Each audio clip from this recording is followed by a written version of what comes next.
Anggota Komisi 6 DPR RI, Herman Haeron, meminta pemerintah mengkaji ulang rencana perpanjangan proyek kereta cepat Jakarta-Surabaya. Pasalnya, trayek tersebut berpotensi menambah utang PT Kereta Cepat Indonesia Cina atau KCIC jika basis pembiayaan masih berasal dari utang.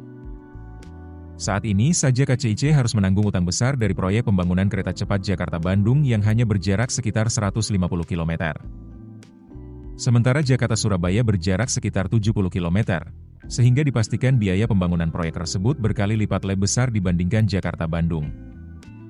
Maka itu, Herman meminta pemerintah betul-betul melakukan kajian matang jika ingin melanjutkan proyek kereta cepat hingga Surabaya. Harus dirumuskan bisnis plan dan feasibility study yang mendalam.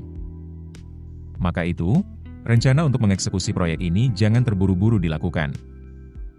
Ia menyampaikan, pengkajian juga meliputi dampak dan kebutuhan masyarakat atas sarana transportasi tersebut.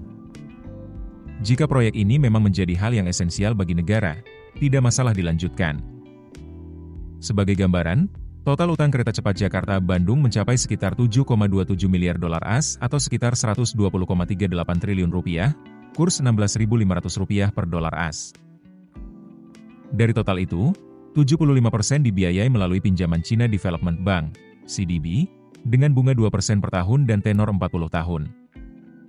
Seiring berjalannya waktu, biaya proyek membengkak akibat cost overrun hingga 1,2 miliar dolar AS tambahan utang tersebut dikenakan bunga di atas 3% per tahun. Adapun pinjaman tambahan sebesar 542,7 juta dolar AS digunakan untuk menutup pembengkakan biaya yang menjadi tanggungan konsorsium Indonesia sebesar 75%. Sisanya dipenuhi melalui penyertaan modal negara, PMN, dari APBN. Herman pun meminta pemerintah dan Badan Pengelola Investasi, BPI, dan antara memastikan siapa pihak yang harus menalangi kerugian kereta cepat WUS Jakarta-Bandung. Herman mengatakan, kerugian rata-rata kereta WUS setiap tahunnya mencapai 2 triliun rupiah. Herman memandang, tidak tepat jika keuntungan perusahaan badan usaha milik negara, BUMN, lainnya digunakan untuk membayar utang tersebut. Download aplikasi Kontan sekarang di App Store atau Play Store. Keputusan bisnis terbaik datang dari data, bukan tebakan. Mudah berlangganan Business Insight dengan subscribe with Google.